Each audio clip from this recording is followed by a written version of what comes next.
ውጊያው ከተነሳ የተከበረው ምክር ቤት ውጊያው ከተነሳ ውጤቱ ግልጽ ነው ውጤቱ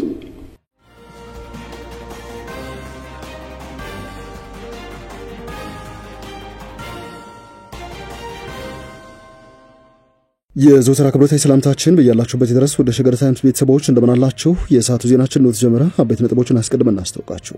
በዛሬው የህዝብ ተወካዮች ምክር ቤት 5ኛ ዓመት የሥራ ዘመን ሁለተኛ መደበኛ ስብሰባ ላይ ተገኝተው የነበሩ ጠቅላይ ሚኒስትር አብይ አህመድ የኤርትራን ያልተሰማ ከባድ ሴራ አጋልጠዋል። ጠቅላይ ሚኒስትሩ ጠንካራ ማስጠንቀቂያም ወደ አስመራ አስተላልፈዋል። ዝርዝሩን እንመለስበታለን። ከዚህ ጋር በተያያዘ ጠቅላይ ሚኒስትር አብይ አሜሪካ ከኤርትራ ጋር እንድትሸማግላቸው ጥያቄ ማቅረባቸውን ይፋ አድርገዋል። ዓለም አቀፍ መገናኛ ብዙሃን በዚህ ጉዳይ ምን እየዘገቡ ነው? በወፍ በረር የምናስቀኛቸውናል። በዛሬው ፓርላማ የኤርትራ መንግስት ከ2010 ዓ.ም የጠቅላይ ሚኒስትር አብይ አህመድ ወደ ስልጣን መምጣት በኋላ ለመጀመሪያ ጊዜ ሻቢያ በሚል ስያሜ ተጠርቷል። ሌላኛው ትኩረታችን ነው። ከዚህ ባለፈ ጠቅላይ ሚኒስትር አብይ ከቀድሞው የህወሓት ሊቀመንበር በሰሜን ኢትዮጵያ ጦርነት ጊዜ ብዙዎች የጠቅላይ ሚኒስትሩና የመንግስታቸው ቁጥር አንድ ጠላት ብለው ሲጠሯቸው ከነበሩት አቶ ጌታቸው ረዳ ጋር አብረው ለመስራት የወሰኑበት ምክንያት ምንድነው? በፓርላማ ይፋ ያደረጉትን ጉዳይም እንመለከታለን። የደቡብ ኢትዮጵያ ክልል ከመንግስት ተመዝብሮ የነበረ 6 ሚሊዮን ብር ወዴት እንደገባ ይፋ ያደረገበትን መግለጫ እንመለከታለን። እንደተለመደው እየሰማችሁን አብራችሁ እንድትቆዩ በአክብሮት ጋበዝን። ወደ ዝርዝሮቹ እናምራ።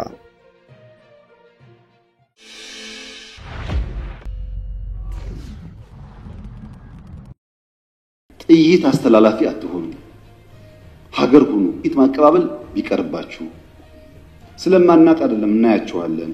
በመግቢያችን ላይ እንደሰማችሁት ጠቅላይ ሚኒስትር አብይ አህመድ የኤርትራን ያልተሰማ ከባድ ሴራ አጋልጠዋል። ጠቅላይ ሚኒስትሩ ጠንካራ የተባለ ማስጠንቀቂያም ወደ አስመራ አስተላልፈዋል። ጠቅላይ ሚኒስትር አብይ ዛሬ በተካሄደው 6ኛው የህዝብ ተወካዮች ምክር ቤት 5ኛ ዓመት የሥራ ዘመን ሁለተኛ መደበኛ ስብሰባ ላይ ይፋ እንዳደረጉት የኤርትራ መንግስት በኢትዮጵያ ላይ ከኢኮኖሚ አሻጥር ሀገሪቱ እንዳትረጋጋ ጦር መሳሪያና ጥይት እስከ መላክ ድረስ እጁ አለበት ሲሉ በይፋ ከሰዋል።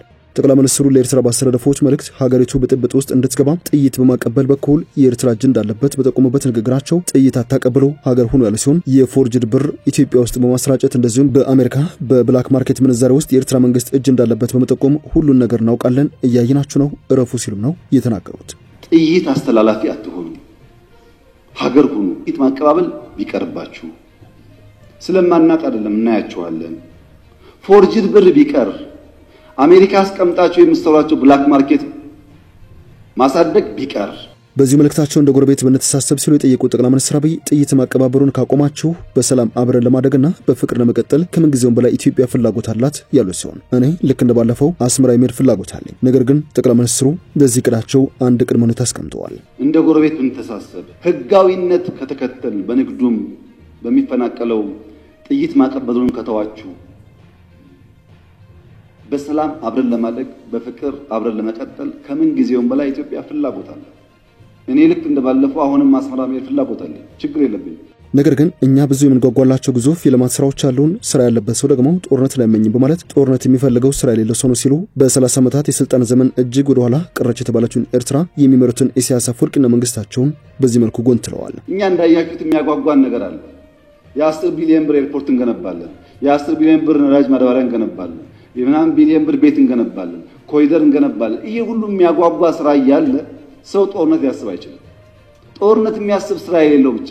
ጠቅላይ ሚኒስትር አብይ አህመድ ለኤርትራ ባስተላለፉት በዚህ መልእክታቸው ከማንም ጋር ውጊያ አንፈልግም ያሉ ሲሆን ውጊያው ከተነሳ ግን ውጤቱ ግልጽ ነው፣ ያለን አስተማማኝ አቅም ነው፣ ማንም አያስቆመንም ሲሉ ነው ያስጠነቀቁት። ከማንም ጋር የመዋጋት ፍላጎት የለንም የሚለውን ያሰምሩበት ጠቅላይ ሚኒስትር አብይ ከተጀመረና ከገባንበት ግን እየየስራም አሁን ነው አለመጀመር ከበዳለ ተሰማለ ብትል የሚያዋጣ የለም፣ ማንም አያስቆመንም ሲሉ አብይ የሩሲያና የዩክሬን የእስራኤልና የፍልስጤምን ጦርነት በምሳሌነት ጠቅሰው እንደሚከተለው አስጠንቅቀዋል።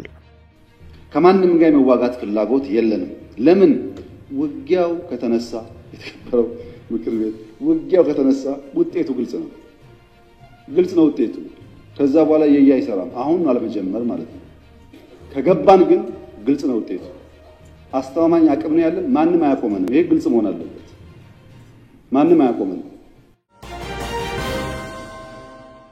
በዚሁ በዛሬው ፓርላማ ውሎ ጠቅላይ ሚኒስትር አብይ አህመድ ኢትዮጵያ የምዕራቡ ሀገራት ማለትም ትልልቆቹ የዓለማችን ሀገራት ከኤርትራ ጋር እንዲያሸማግሏቸው ግልጽ ጥያቄ አቅርበው እንደነበረ ይፋ አድርገዋል። ጠቅላይ ሚኒስትሩ የቀይ ባህርን ጉዳይ በተመለከተ ለአሜሪካ፣ ለቻይና፣ ለሩሲያና ለበርካታ ሀገራት ነው ኢትዮጵያ እንዳሸማግሉና መፍትሄ እንዲያመጡ ጥያቄ ማቅረቧን ይፋ ያደረጉት። አብይ በቀይ ባህር ምክንያት ከማንም ጋር የመዋጋት ፍላጎት የለንም ያሉ ሲሆን ውጊያ ከተነሳ ውጤቱ ግልጽ እንደሆነና ሀገሪቱ ምንም እንደማያስቆማት በይፋ አስጠንቅቀዋል። ሽምግልናው ካልሰራ ግን የትም ያደርስ በማለት ኢትዮጵያ የራሷን አማራጭ እንደምትወስድም ግልጽ ያደረጉበት ንግግራቸው ነበረ በዛሬው የህዝብ ተወካዮች ምክር ቤት በተገኙበት ወቅት ባሰሙት ንግግር ያሳሰቡት። ኢትዮጵያ ከ30 ዓመታት በፊት የባህር በሮቿን ለኤርትራ አሳልፋ ስትሰጥ በማን እንደተሰጠ መንግስታቸው ፍተሻ እንዳደረገ የተናገሩት ጠቅላይ ሚኒስትር አብይ ምክር ቤቱም ካቢኔውም ሌሎችም የመንግስት ተቋማት ወይንም ኤጀንቶች መክረውበት ወስነውበት እንደነበረ ፍተሻ አድርገናል፣ ነገር ግን አንዳችም ጉዳይ አላገኘንም ባይ ናቸው። ኢትዮጵያ የባህር በር ያጣችበትን ታሪካዊ ክስተት ጥያቄ ምልክት ውስጥ ያስቀመጡት አብይ እኛ የባህር በር ጥያቄ ስናነሳ ዓለም አቀፍ ህግ አያግዛቸውም ብለው የሚተቹን ኢትዮጵያ በየትኛው ህግ የባህር በር አጣች ብለው መጠየቅ አለባቸው ሲሉም ነው የተደመጡት። ይህን እውነታ የማይቀበል ከሆነ በኢትዮጵያ በኩል አማራጭ እንደሌለ በመጠቆም ኢትዮጵያ ብሔራዊ ጥቅሟን በሚመለከት ኢፍትሐዊ የፍትህና የበደል መጨረሻው በደል የተፈጸመባት ሀገር መሆኗን በማብራራቸው ላይ ጠቁመዋል። ይህን ጉዳይ ለመናገር ክልከላ ሊደረግባቸው እንደሚገባ አሳስበው ጠቅላይ ሚኒስትሩ ኢፍትሐዊና ኢፍትሐዊ ውሳኔ ባለበት ሁኔታ የተሟላ ሰላም ሊፈጠር እንደማይችል ግልጽ አድርገዋል። ይህ ጉዳይ በርካታ ዓለም አቀፍ ተንታኞችና መገናኛ ብዙሃንን ጭምር ትኩረት ይሳበ ባለፉት ጥቂት ጊዜያትም ቀላል የማይባሉ ዓለም አቀፍ የዜና አውታሮች በኢትዮጵያና በኤርትራ ዳግም ውጥረት መቀስቀስ ጉዳይ ሰፊ ዘገባዎችን እየሰሩ ይገኛሉ። ለማለት ያክል ተከታዩን አጭር ጥንቅር እንደሚከተለው አዳምጡት። Well, Ethiopia and Eritrea returned to war. Just 6 years after Ethiopian Prime Minister Abiy Ahmed received the Nobel Prize for brokering peace with Asmara, the two now stand poised for conflict again. ቀይ ባህር ለማጣት 30 ዓመታት ከዚያ በላይ ወሰደ ትግል ነበር። በ30 ዓመታት ትግል ውስጥ በብዙዎች ርብርብ ነው ኢትዮጵያ ያንን ባህር በር ያጣችው። ሌላ 30 ዓመታት ያስፈልጋል ብዬ ግን አላስብም ብለዋል ጠቅላይ ሚኒስትሩ። እናም በተረጋጋ መንገድ በሰከነ በውይይት መሄድ እጅግ በጣም አስፈላጊ ነገር ነው ብለው የፈለገብን ወይ ግን ለማጣት የፈጀነውን 30 ዓመት ለማግኘት ይፈጅብናል ብዬ ግን አላስብም ሲሉ ለፓርላማ አባላት ተናግረዋል። በዛሬው ፓርላማ የኤርትራ መንግስት ከ2010 ዓ.ም የጠቅላይ ሚኒስትር አብይ መንግስት መምጣት በኋላ ለመጀመሪያ ጊዜ ሻዕቢያ በሚል በይፋ ተጠርቷል። በዛሬው የህዝብ ተወካዮች ምክር ቤት መደበኛ ስብሰባ ላይ ለጠቅላይ ሚኒስትር አብይ አህመድ ተደጋግሞ ከቀረቡ ጥያቄዎች መካከል የባህር በርና የቀይ ባህርን የተመለከቱ ጉዳዮች ይገኙበታል። የቀይ ባህር ጉዳይ ለጠቅላይ ሚኒስትሩ ጥያቄ ማቅረብ ዕድል ካገኙ 19 የፓርላማ አባላት መካከል በአራቱ ተነስተዋል። ጉዳዩን ከኤርትራ ጋር ባለው ግንኙነት ውስጥ እንዴት እንደሚታይ የጠየቁ ሁለት የገዢው ፓርቲ ብልጽግና አባላት ከዚህ ቀደም በተመሳሳይ መድረክ ስለ ሀገሪቱ ሲነሳ ከሚነገርበት አካሄድ በተለየ መልኩ የኤርትራን ገዢው ፓርቲ ሻዕቢያ በሚል ጥያቄ ሲጠሩ ተደምጠዋል። ከነርሱ አንዱ የሆኑት በተወካዮች ምክር ቤት የውጭ ግንኙነትና የሰላም ቋሚ ኮሚቴ አባል የሆኑት ዶክተር ቶፊቅ አብዱላይ ሻዕቢያ ጸረ ሰላም ነው ብለውታል። የሻዕቢያ ቡድን የኢትዮጵያን ፍትህ ጥያቄ ለማዘባት የሐሰት ፕሮፓጋንዳ የሚነዙና የሚያሰራጩ ያለችን አሰማርቷል። በሀገራችን ውስጥ ግጭቶች እንዲባባሱ ተክቶ ከመስራት ጀምሮ የተለያዩ አፍራሽ ሙከራዎችን እያደረገ ይገኛል ሲሉ ዶክተር ቶፊቅ ወንጅለዋል። የፓርላማ አባሉ የሀገር ሉዓላዊነትን የሚጥስ ያሉትን የሻዕቢያ እኩይ ተግባርና የሽብር ድርጊት የዓለም አቀፍ ማህበረሰቡ እንዲገነዘብ በመንግስት በኩል እየተሰሩ ያሉ ስራዎችን በተመለከተም ማብራሪያ ጠይቀው ነበር። ሌላኛው የብልጽግና ፓርቲ አባል የፓርላማ ተወካይ የሆኑት ጫላ ለሚ በበኩላቸው ከህግና ስርዓት ባፈነገጠ መንገድ ይንቀሳቀሳል ያሉትን የህወሓት ቡድን ከሻዕቢያ ጋር በማበር ለጦርነት የተዘጋጀ መሆኑን በመጥቀስ ነቅፈዋል። አንዳንድ መረጃዎች እንደሚጠቁሙት የህወሓቱ አዛውንቶች ቡድን ከሻዕቢያ ኃይሎች ጋር ግንባር ፈጥረው ለጥፋት የተንቀሳቀሱ መሆኑ ይሰማል። በዚህ ምክንያት ሉዓላዊነታችንን የሚዳፈር የሻዕቢያ እንቅስቃሴ ለመክታት እየተሰሩ ያሉ ስራዎች በምን ደረጃ ላይ እንደሚገኝ ማብራሪያ ቢሰጡ ሲሉም ነበር የጠየቁት። የአብኑ ተወካይ የሆኑትና ተቋሚው ዶክተር ደሳለኝ ጫኔ በበኩላቸው የኢትዮጵያ መንግስት ዋና ትኩረቱና የፖለቲካ ጉልበትን አጣዳፊ ውስጥ ቀውሶችን ከመፍታት ይልቅ በውጭ ጉዳይ እንዲያሳርፍ ማድረጉ የህዝብን ትኩረት ለመቀየር የተደረገ ጥረት ነው የሚል አስተያየት እንዲሰጥ አድርጓል ብለዋል። በፓርላማው በሀገሪቱ ውስጥ ካለው የውስጥ ችግሮች ክብደት አኳያ መንግስት ይህንን ከፍተኛ የፖለቲካ አቅም ለውጫዊ ግብና ዓላማ ከመዋል ይልቅ ተመሳሳይ ጉልበትና ክብደትን የውስጥ የፖለቲካ ችግሮችን ለመፍታትና ከራሱ ዜጎች ጋር ዘላቂ ሰላም ለማምጣት ለምን አይጠቀምበትም ሲሉም ነበር ዶክተር ደሳለኝ የጠየቁት።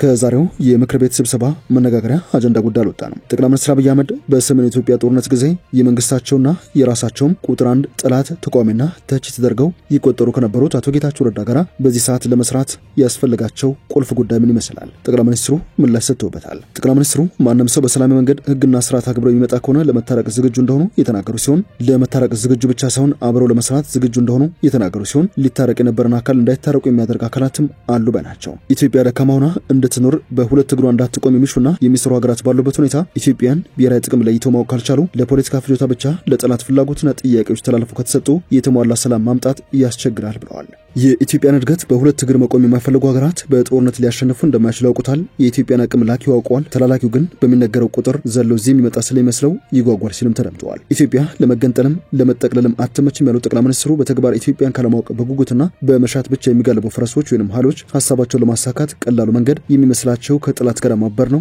ማንን እንደሚጠቀልሉም አያውቁም ባይ ናቸው። ይህ ችግር ባለበት ሁኔታ የተሟላ ሰላም ለማምጣት የራሱ ውጣ ውረድ አለው ሲሉ ጠይቀው በመሳሪያ የሚመጡ ሰዎች ከመሳሪያ ያለፈ ነገር ማሰብ አይችልም ብለዋል። ኢትዮጵያ ውስጥ ሰላማዊ ስልጣን ሽግግር ብቻ ነው የሚያስፈልገው በማለት በሰላም ደግሞ መሄድ ትዕግስትና ጊዜ ይጠይቃል ባይ ናቸው። እኛ እንደ መንግስት ችግር አለብኝ ከሚል ጋራ እንወያያለን። ለምሳሌ ከሸኔ ጋር ተወያይተን ከፊል ኃይል በሰላም ገብቶ ስልጣን ላይ የለም ሲሉ ጠይቀው ከትግራይ ወገኖች ጋር ተወያይተን ከፊሎቹ ገብቶ ስልጣን ላይ የለም ሲሉ ጥያቄ አቅርበዋል። ጠቅላይ ሚኒስትሩ እኔንና ጌታቸው ረዳን አብሮ የሚያሰው አሁን የመንግስት አይዋይም ብሎ ቢያስብ አይገርምም ሲሉ ጠየቁ ሲሆን የአማራውንም የኦሮሞውንም ሸኔ ሲሉ የጠቀሷቸውን ታጣቂዎችም ተዋይቶ የመጣን ተቀበለናል። በአገሪቱ የሚንቀሳቀሱ ታጣቂዎች ተላላኪ ናቸው፣ ዓላማ የላቸውም፣ ታገልኩት የሚሉትን ህዝብ እየገደሉ ልማት እያደናቀፉ ታገልኩሉ ማለት ምን ማለት ነው ሲሉ ተከራክረዋል። ብዙዎቹ የታጠቁ ኃይሎች ይዋያሉ። ጠቅላይ ሚኒስትሩ የሚያሳዝነው ነገር ግን ሊታረቅ የነበረን አካል እንዳይታረቁ የሚያደርጉ አካላት እንዳሉም ጠቅሰዋል። አሁንም ለሰላም ትግል በራችን ክፍት ነው። ምክንያቱ ደግሞ ካልተደመረን በስተቀር ካልተጋገዝን በቀር የኢትዮጵያን ችግር በአጭር ጊዜ ልንፈታ አንችልምና ነው ሲሉ ተናግረዋል።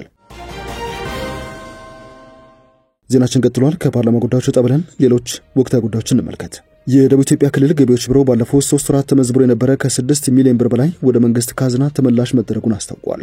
የቢሮ ኃላፊ አለምነሽ ደመቀ በመጀመሪያው ሩብ ዓመት ከመደበኛና ማዘጋጃ ቤት ገቢዎች ከ7 ቢሊዮን ብር በላይ ተሰብስቧል ብለዋል። ከዚህ ውጪ 2017 የግብር ዘመን ዓመታዊ ንግድ ፍቃድ እድሳትና የደረጃ መርሃ ግብር ከፋዮች የግብር አሰባሰብ ንቅናቄ ከ104482 የደረጃ መርሃ ግብር ከፋዮች ከ539 ሚሊዮን ብር በላይ ገቢ ተሰብስቧል ባይ ናቸው። በማህደር ምርመራ የአሰራር ጥሰት ለመቀነስ በተከናወነ ስራ በሩብ ዓመቱ የ1531 ታክስ ከፋዮች ማህደር ምርመራ ለማድረግ በቅርት ይዞ የ1807 ግብር ከፋዮች ማህደር ተመርምሯል። በቅርብ መከላከል የመንግስት ሀብት ለማዳን በተሰራ ስራ ከአራት ጥራዝ ደረሰ ከጋሞ፣ ወላይታ፣ ኮንሶና ጌዲዮ ዞኖች ከ3 ሚሊዮን የበለጠ ብር በብልሹ አሰራር ሊመዘበር የነበረ ሀብት ማዳን ተችሏል ባይ ናቸው። ከኦዲት አስመላሽ ግብር ኃይልና በተቋሙ ካሉ ዳይሬክተሮች ጋር በቅንጅት በተደረገ ክትትል ተመዝብሮ የነበረ 6 ሚሊዮን ብር አካባቢ ወደ መንግስት ካዝና ተመላሽ መደረጉን ነው የቢሮ ኃላፊዋ የተናገሩት። ባሳለፍነው ዓመት በየደረጃው ከሚገኙ መዋቅሮች የአሰራር ጥሰት በፈጸሙ 16 ሰራተኞች ተገቢውን አስተዳደራዊና ህግ እርምጃ እንዲወሰድባቸው ስለመደረጉም ነው ይፋ ያደረጉት። ኢዜማ ብልጽግና የመንግስት ሰራተኞችን በግዳጅ ወደ ፓርቲ አባልነት እያስገባ ነው ሲል ከሰዋል። የኢትዮጵያ ዜጎች ለማህበራት ፍትህ ኢዜማ ገዢው ብልጽግና ፓርቲ መንግስት ሰራተኞችን ያለ ፍላጎታቸው በተለያዩ ጫናዎች አማካኝነት የፓርቲ አባል እንዲሆኑ እያስገደደ ነው በማለት ከሰዋል። ፓርቲው በዛሬው ዕለት ባወጣው መግለጫ ገዢው ፓርቲ ከምርጫ 2013 አስቀድሞ ከነበረው የመጀመሪያዎቹ የለውጥ ዓመታት በስተቀር ከፍተኛ ተደራሽነት ያላቸውን መገናኛ ብዙሃን ጠፍሮ መያዝ፣ በመንግስት መዋቅር ውስጥ የፓርቲ ሴል ስብሰባዎችን ጨምሮ ሌሎች የፓርቲ ስራዎችን በመንግስት ሀብት በመጠቀምና የመሳሰሉትን በመፈጸም መንግስትና ፓርቲ ይለያያሉ የሚለው መሪ ላይ በቂ ግንዛቤ እንደሌለው እያሳየ ይገኛል ባይ ነው። ኢዜማ አክሎ ከቅርብ ጊዜያት ወዲህ ደግሞ የመንግስት ሰራተኞችን ያለ ፍላጎታቸው የተለያዩ ተጽዕኖችን በመጠቀም አባል እንዲሆኑ ጫና እያሳደረ ስለመሆኑ ያገኘናቸው መረጃዎች ያሳያሉ ሲልም ከሰዋል። ኢዜማ ይህ ተግባር ገዢው ፓርቲ ሀሳቡን ሽጦ ቅቡልነት የማግኘት እድሉ ላይ በራስ መተማመን የሌለው መሆኑን የመንግስት ኃላፊነት የተሰጣቸው የፓርቲው አመራሮችም ስልጣንን ያለ አግባብ እንደሚጠቀሙ ያመላክታል ሲል ነው የከሰሰው። ወደ ሸገር ታይምስ ቤተሰቦች የሰዓቱ ዜናችን አበቃ። ስላደመጣችሁን አመሰግነን። በያላችሁበት ሰናይ ጊዜ